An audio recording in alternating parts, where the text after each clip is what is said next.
Colossians 2:15, Paul says that Jesus has disarmed the powers and authorities of this world. That he's made a public spectacle of them, and he's done this through the work of the cross. The power and authorities of this world that Paul talks about are those many things that have power in our lives, that have authority over our lives. And as Christians, we come forward and we often share these things that once have power and authority in our lives. We call it giving a testimony.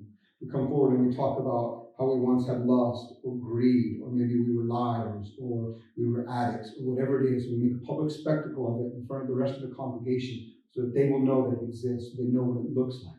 And then we talk about the wonderful work that God has done. It's wonderful. That's great. It's exactly what we're supposed to do.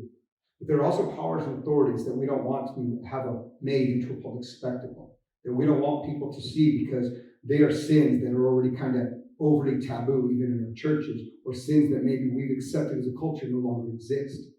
Things like systematic racism or the dehumanization of the foreigner.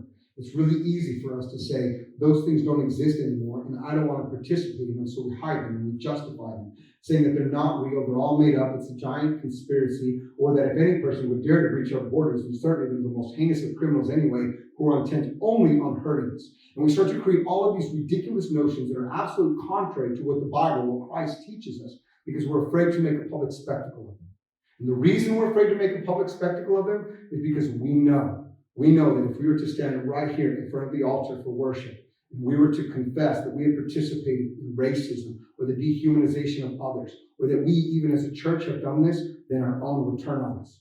We would become the object of derision. We would become the object of ridicule. Our people would turn on us, mock us, hate us, try to destroy us. They would do everything they could to end us and to call us heretics who are against God and His church Himself. They would crucify us. Paul says it's exactly what they did to Jesus. Maybe we should be more like Jesus.